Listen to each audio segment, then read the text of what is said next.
Tenga un cordial saludo para todos y al facilitador de la Cátedra de Práctica Jurídica. Mi nombre es Carlos González, estudiante de la carrera de Derecho de la Universidad Bicentenaria de Aragua.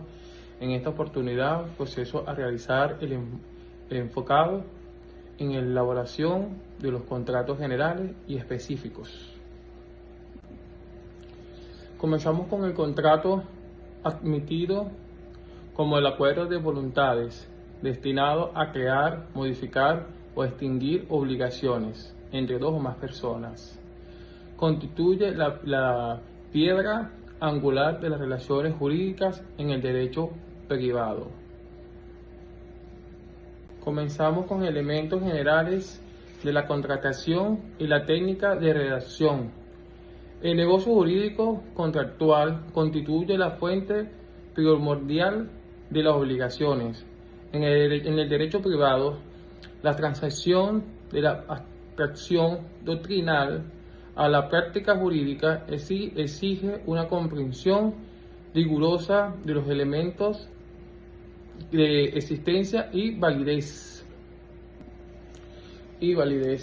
contemplados en el ordenamiento civil, como bien formula la Barra Nacional de Comercio Exterior. La elaboración de instrumentos contractuales requiere una consideración metódica de las capacidades de las partes y una delimitación inequívoca del objeto. Seguimos con el elemento específico, el contrato de trabajo y la doctrina de rescisión. Cuando el objeto de la contratación se traslada del intercambio de bienes patrimoniales a la prestación de servicios personales, el principio de la autonomía de la voluntad cede ante el orden público protector. El contrato individual de trabajo se reviste de elementos específicos, irreemplazables: la subordinación, la ajenidad de los riesgos y la continuidad laboral. Aquí la técnica de rescisión adquiere una dimensión intuitiva donde cada cláusula debe ajustarse estrictamente a los mínimos legales indecorosos. Centro Empresarial, por un ejemplo, Centro Empresarial impulsa 2018 las causas de anulación constituyen un catálogo taxativo y de interpretación restrictiva. La configuración de faltas graves como la pérdida de probidad o las vías de hecho eximen de responsabilidad indemnitatoria a quienes la invocan, siempre en el hecho esté sumido con exactitud.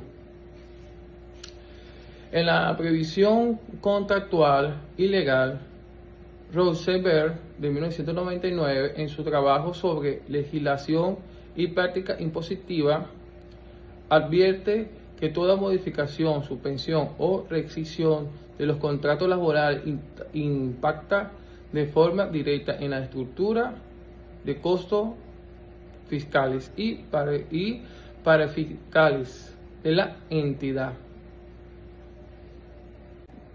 Podemos conversar también sobre cómo es un contrato laboral, cómo comienza, el encabezamiento, es la apertura de documento, su función de identificar con absoluta precisión a los objetos de la relación laboral, persona jurídica, patrono y persona natural, trabajadora en este caso. ¿Cómo se redacta? Se deben colocar los nombres completos, nacionalidades, estado civil, domiciliario, donde viven, e instrumentos de identificación, cédula de identidad o RIT.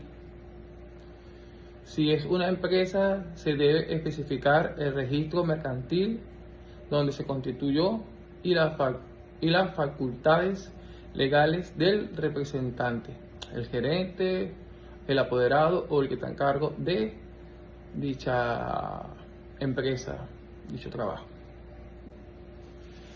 Seguimos con las cláusulas del objeto, cargo y funciones. Toda contratación necesita un objeto lícito y determinado. Aquí se define que va a ser el trabajador. Se nombra el cargo, asistente de farmacia, por dar un ejemplo, y gestión operativa. Y se detalla las tareas principales de forma enunciativa, pero no limitativa. Esto significa que realizas esas funciones, pero también las tareas conexas al cargo. Ahí se define todo lo que es el trabajador, ahí donde se le acude al trabajador cuál es su área, de cómo lo están contratando, qué especificaciones, horario, todo. En esa parte le van a decir, por lo menos ejemplo, asistente de farmacia, gestión operativa, almacén, limpieza. En esa cláusula ahí van a decir todo eso. Seguimos con las cláusulas de temporalidad. La justificación del tiempo. Esta es la causa más crítica en un contrato por tiempo determinado. Por principio general del derecho laboral, los contratos se presumen por tiempo indeterminado, estabilidad, por un ejemplo. Para que un contrato con fecha de vencimiento sea válido, debe estar plenamente justificado. Como se redacta, se deben fijar las fechas exactas de inicio y de terminación de la relación. Además, se debe redactar las causas objetivas que motiva la temporalidad. Esos contratos son cuando son por una obra determinada, por lo menos en la construcción, por lo menos un cuadro que mandan a hacer, es algo que tiene su comienzo y tiene su fin. Una obra va a ser una casa. Bueno, comenzamos en enero y primero de enero y se termina el 15 de febrero, para dar un ejemplo. Tiene su fecha de inicio y su fecha final, pero se lo tienen que poner en las cláusulas. Seguimos con las cláusulas de la jornada y lugar de trabajo. Establece el marco de tiempo y espacio donde se ejecutará la prestación del servicio. Como se redacta.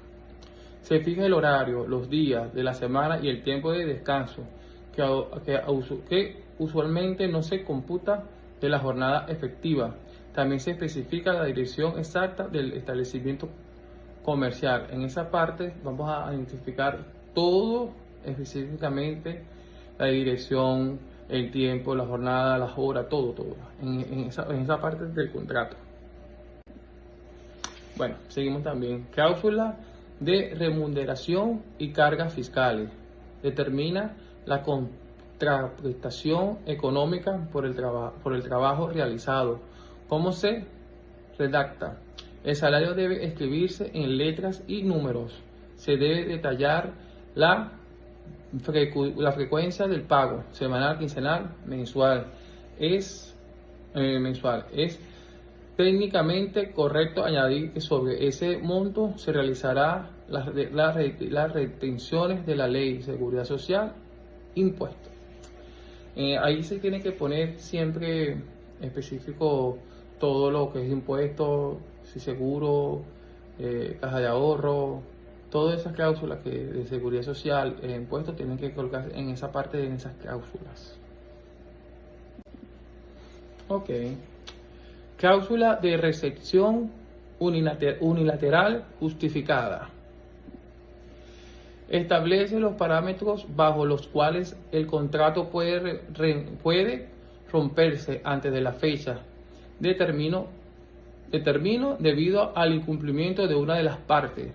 ¿Cómo se redacta? Se incluye un catálogo de faltas graves basado en la doctrina como los criterios del centro empresarial impulsa. Ejemplo, falta de probidad, vías de hecho, negligencia manifiesta o revelación de secretos comerciales o difamación también. O sea, ahí puedes poner en esa parte, en esa cláusula cualquier, si por lo menos hay contratos que se han visto que no puedes fumar con el uniforme de la empresa, que no puedes tomar bebidas alcohólicas con el uniforme de la empresa, que no puedes salir afuera vamos a poner que es una farmacia y tú vas afuera de la farmacia a fumar cigarrillos, una cerveza con un uniforme para entrar a trabajar. Hay empresas que tienen esa cláusula y si tú rompes o no lees, porque mucha gente que no le gusta leer, no lee esas cláusulas claves, entonces sencillamente cuando tú quieres reclamar, tú firmaste e incumpliste una norma de lo cual tiene fecha de vencimiento y es legal. Bueno, en ese contrato seguimos con la última parte, que es el cierre, domicilio especial y firmas de ambas partes. Es la formalización del pacto como se redacta, se eligen los tribunales de una ciudad específica para dirimir conflictos. Ejemplo, Maracay, Estado de Aragua, se menciona cuántos ejemplares se firman. Usualmente dos, uno para cada parte y se estampa la firma física. Firman los dos, deberían darle un contrato al empleado y con el que se queda el patrono. Y ahí se significa el contrato laboral. Conclusión. La culminación de este taller permite reafirmar que la elaboración de un contrato no es un acto meramente mecánico o de simple carpintería documental, sino un ejercicio de alta responsabilidad jurídica donde cada palabra y precisión técnica redefine el enlace de los derechos y deberes de las partes. En última instancia, para el futuro profesional del derecho, la asimilación de estos criterios de práctica jurídica consolidan un pensamiento crítico avanzado y una capacidad argumentativa sólida, herramienta indispensable para diseñar instrumentos contractuales que sirvan como verdaderos garantes de la seguridad jurídica y la paz social en el entorno corporativo. Eso es muy importante, saber redactar todo tipo de documentos en la parte laboral. Cuando es un contrato de simple, puede ser una fecha determinada o continuo sin fecha determinada. Eso es muy importante, como el encabezamiento, y siempre, a pesar que los trabajadores puedan firmar cualquier tipo de contrato, nunca van a ser violados sus derechos humanos o cosas que no puedan hacer. O sea, si es algo que es ilegal o que no pueden firmarlo, queda nulo y todas esas cosas. Todo eso es importante saberlo.